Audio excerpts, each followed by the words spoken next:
Hello everyone, welcome to let's crack UPSC CSE Hindi. I hope आप सब लोग बहुत अच्छे होंगे। मैं हूं आपका दोस्त शुभम सिसोदिया। दोस्तों, भारत की वित्त मंत्री जो निर्मला सीतारमण जी हैं, उनके द्वारा जो केंद्रीय या फिर जो हमारा संघीय बजट है, उस बजट को पेश करा गया और इसमें बहुत सारे प्रोविजंस हमें देखने को मिले। लेकिन इस वीडियो में हम बात करने वाले हैं स्पेसिफिकली बिहार के लिए। क्यों आखिर इस पूरे के पूरे बजट में बिहार के लिए ऐसे स्पेशल प्रोविजंस करे गए हैं, क्यों इतनी मेहरबानी करी गई है केंद्र सरकार के द्वारा, बिहार में इतना क्या कुछ दिया गया है, स्पेशली बिहार को टारगेट करा गया है केंद्र सरकार के द्वारा, क्यों आखिर, ये बहुत सारे क्वेश्चन उठते हैं। इतना ही नहीं, इसके साथ साथ हम बात करें तो अगर जैसे मान लीजिए कि बिहार में बीजेपी शासित सरकार है, एनडीए अलायंस की सरकार है, तो इसका मतलब ये सरकार तो आंध्र प्रदेश के अंदर भी है। लेकिन आंध्र प्रदेश एक अहम स्तंभ होने के बावजूद आंध्र प्रदेश को इतना क्यों इग्नोर करा गया है, तो इसके पीछे के जो रीजंस हैं, उन रीजंस को हम फाइंड आउट करने की कोशिश करेंगे।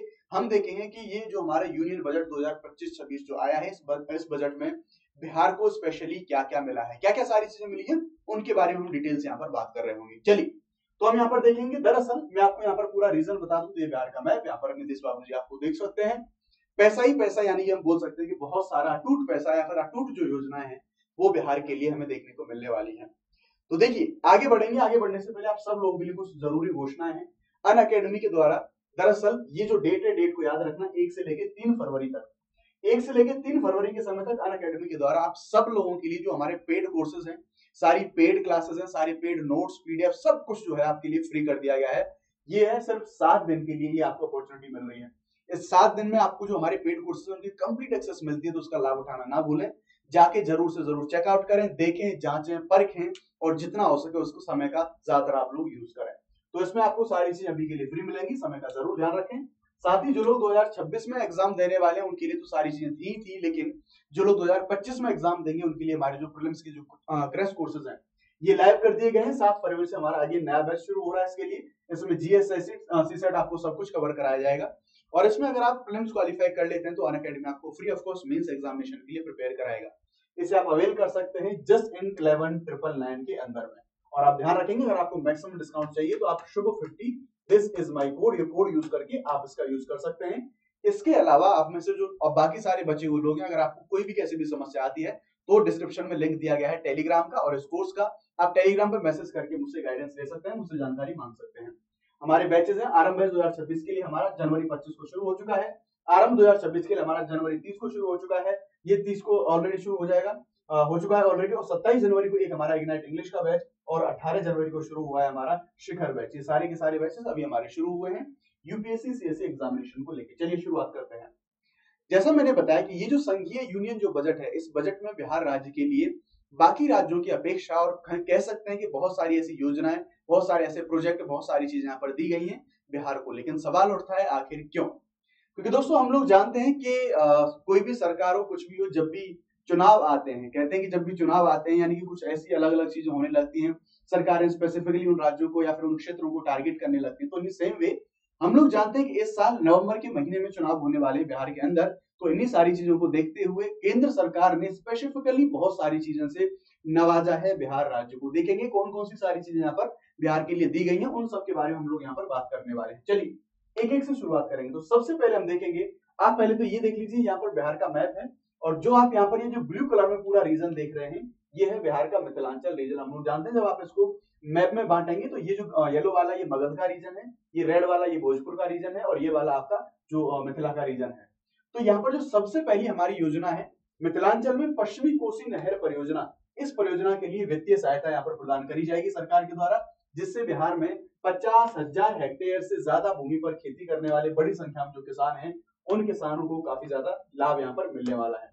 तो ये चीज हमें यहाँ पर देखने को मिलेगी, राइट। तो आप देख सकते हैं यहाँ पर ये नहर है, इस नहर के माध्यम से अगर इससे फंडिंग और ज्यादा दी जाएगी तो और ज्यादा किसानों को इससे यहाँ पर लाभ होने वाला है। दूसरी चीज देखते हैं, बिहार में मखाना बोर्ड की स्थापना करी जाएगी। दरअसल हम जानते हैं कि अगर जो मखाने के प्रोडक्शन के बारे में बात करें तो पूरे देश में सबसे ज्यादा, ऑलमोस्ट मैं कहूंगा 60 से 70% अकेला एक ऐसा बिहार राज्य है जो कि पूरे देश का इतना ज्यादा बड़ी संख्या में सबसे ज्यादा मखाने का प्रोडक्शन करता है। तो अगर सीधी सी बात, इतना ज्यादा मखाने का प्रोडक्शन हो रहा है, वहां पर इतने ज्यादा किसान हैं, तो उनकी मदद करने के लिए, उनके कल्याण के लिए वहां पर जो एक मखाना बोर्ड है, इस मखाना बोर्ड की स्थापना करी जाएगी। ये जो मखाना बोर्ड है वहां राज्य जो किसान है, मखाना के जो किसान है, उन किसानों को हेल्प करेगा हर तरीके से। ये जो मखाना बोर्ड की स्थापना करी जाएगी और इसमें मखाना किसानों को प्रशिक्षित करेगा, ये ट्रेनिंग देगा और साथ ही साथ उन्हें सभी प्रासंगिक सरकारी योजनाएं हैं उन तक पहुंच बनाने में मदद करेगा। हम लोग जानते हैं कई बार क्या होता है कि बहुत सारी जो सरकार की योजनाएं होती है किसान उनसे अवेयर नहीं होते, तो ये जो मखाना बोर्ड है इन सारी चीजों में हेल्प करेगा और मखाना किसानों की। इस बजट के अनुसार मखाना बोर्ड के लिए 100 करोड़ रुपए का आवंटन करा गया है। 100 करोड़ रुपए अकेले मखाना के लिए यहाँ पर दिए गए हैं। साथ ही जो मखाना किसान उन्हें मखाना उत्पादन रहा, प्रसंस्करण रहा, उनका पूरा का पूरा संसाधन रहा, वैल्यू एडिशन रहा, सो दैट मखाना की कीमत को और ऊंची कीमतों पर वैल्यू एडिट करके जो मखाना है उस मखाना को सेल किया जा सके मार्केट में और उन किसानों को अधिक आय प्राप्त हो सके।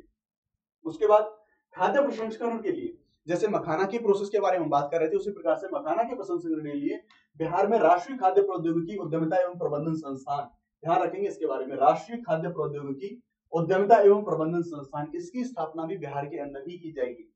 इससे होगा क्या, मूल्य संवर्धन यानी कि वैल्यू एडिशन, कौशल विकास के माध्यम से किसानों की आय में वृद्धि होगी और साथ ही युवाओं के लिए उद्यमिता और रोजगार के अवसर बढ़ेंगे। यानी कि जो किसानों की फसल है, किसानों के उत्पाद हैं, उनके लिए उनको बेचने में, उनको किसानों को पैसा कमाने में आसानी होगी। साथ ही साथ जब ऐसी इंडस्ट्री चलेगी, जब ऐसी फूड प्रोसेसिंग इंडस्ट्री वहां पर डेवलप होगी, तो वहां के जो युवा हैं उन युवाओं को रोजगार मिलेगा। इसके साथ साथ इन किसानों की उपज का मूल्य संवर्धन करके उनकी आय में भी वृद्धि होगी, जैसा मैंने अभी आपको यहाँ पर बताया। अगली अगर यहाँ पर बात करें जो बिहार के अंदर, तो हम जानते हैं कि बहुत सारे आईआईटीज के बारे में बात करिए कि आईआईटीज का एक्सपेंशन करा जाएगा, सीट्स बढ़ाई जाएंगी, तो उसी चीज को देखते हुए आईआईटी पटना, इसकी भी क्षमता का विस्तार किया जाएगा, इसमें सीटों का विस्तार किया जाएगा, ये घोषणा यहाँ पर करी गई है। आईआईटी में क्षमता का विस्तार एक भाग के रूप में पटना स्थित भारतीय प्रौद्योगिकी संस्थान, इसकी क्षमता में वृद्धि करी जाएगी। इसके लिए ऑलरेडी जो सारे के सारे 5 आईआईटी इनमें थे, इनके अतिरिक्त बुनियादी ढांचे का निर्माण किया जाएगा, जिससे 6500 अतिरिक्त छात्रों को लाभ मिलेगा। तो जो ऐसे एक्स्ट्रा जो सीटें जनरेट करने के लिए, अधिक छात्रों को लाभ दिलाने के लिए जो आईआईटी शॉर्टलिस्ट करे गए थे, उनमें से ये जो हमारा पटना आईआईटी है, इस पटना आईआईटी को भी यहाँ पर सेलेक्ट करा गया है। साथ ही यहाँ पर जो हमारा वित्त मंत्री ने बिहार में ग्रीनफील्ड हवाई अड्डे यानी कि नए एयरपोर्ट और बनेंगे बिहार के अंदर, यानी कि जो नई अवसंरचना पर नया प्रोजेक्ट बनता है उसको बोलते हैं ग्रीनफील्ड। उसी के साथ बेहटा में ब्राउनफील्ड हवाई अड्डे, यानी कि पटना बेहटा में हम देखेंगे तो जो ब्राउनफील्ड का मतलब ये ऑलरेडी जो बना हुआ है उसी को रेनोवेट करना है, उसी में और ज्यादा वृद्धि, उसमें और ज्यादा ग्रोथ हमें देखने को मिलेगी। इसके अलावा पटना हवाई अड्डे के विस्तार की भी जो घोषणा है वो इसमें, यानी कि जो एक्सपेंशन है इसका हमें और देखने को मिलेगा, इसका जो इंफ्रा है वो और ज्यादा बेहतर बनेगा। तो ये जो सारी की सारी जो घोषणा है, ये घोषणा यहाँ पर जो वित्त मंत्री है उनके द्वारा करे गए हैं। आगे अगर हम देखें तो देखो, अब दिया ये सब है, और दिया इस वजह से बिकॉज इलेक्शन में आने वाले, इसलिए बहुत सारे जो विशेष प्रावधान है वो करे गए हैं। अब इतना तो केंद्र सरकार ने दिया, लेकिन हमें ये देखना होगा क्या वाकई में जो केंद्र सरकार है, या फिर जब वाकई में अगर वास्तविक रूप से हम देखें तो क्या बिहार सरकार के द्वारा यही मांगा गया था उनसे, जो केंद्र सरकार है उस केंद्र सरकार से। तो हम देखेंगे कि जो बजट से पहले जो वित्त मंत्री थे, वित्त मंत्री और निर्मला सीतारमण है, उनको सौंपे गए 32 प्रश्नों के ज्ञापन में बिहार के जो उप मुख्यमंत्री सम्राट चौधरी थे, उन्होंने उत्तर बिहार में बाढ़ प्रबंधन, यानी कि बिहार में बाढ़ की समस्या रहती है तो उन्होंने इसके मैनेजमेंट के लिए मदद मांगी थी।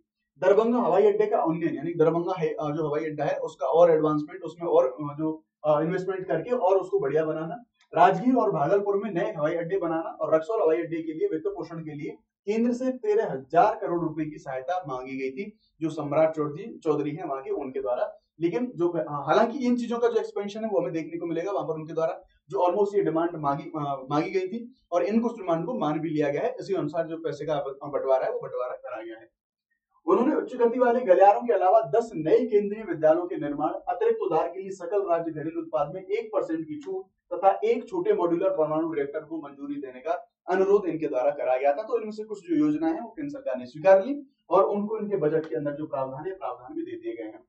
2024-25 के केंद्रीय बजट में बिहार में सड़क संपर्क, बिजली और बाढ़ प्रबंधन के लिए 59,000 करोड़ रुपए आवंटित करे गए थे। मुख्यमंत्री नीतीश कुमार ने तब ये कहा था कि केंद्र को या तो बिहार को विशेष श्रेणी का दर्जा दीजिए या फिर विशेष पैकेज केंद्र सरकार को बिहार के लिए देना चाहिए। तो इतना कुछ है जो कि केंद्र सरकार ने बिहार को दिया है, बिहार को इतनी सारी चीजों से नवाजा है। रीजन है उसके पीछे साफ सीधी बात, चुनाव।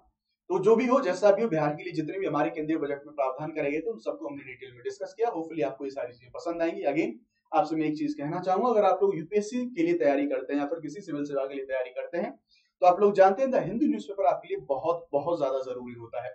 हिंदी और इंग्लिश मीडियम में एक बड़ा गैप बनाता है द हिंदू न्यूज़पेपर। इसी गैप को फिल करने के लिए सुबह 9 बजे इसी चैनल पर हम the Hindu newspaper analysis discuss करते हैं और डेफिनेटली उसे पीवाईक्यू, स्टैटिक और करंट का लिंक करके हम पढ़ते हैं। अगर आप उसे देखेंगे तो आपको अपनी तैयारी में एक मजबूत तरीके से जो कॉन्फिडेंस है वो कॉन्फिडेंस आएगा। तो हमारी जो फ्री इनिशिएटिव है इनका लाभ उठाना ना भूलें। बाकी कोई भी कैसी भी दिक्कत है, समस्या, आप मुझे टेलीग्राम पर रीच आउट कर सकते हैं, आपको लिंक डिस्क्रिप्शन में मिल जाएगा। थैंक यू वेरी मच, जय हिंद, bye bye, let's crack it.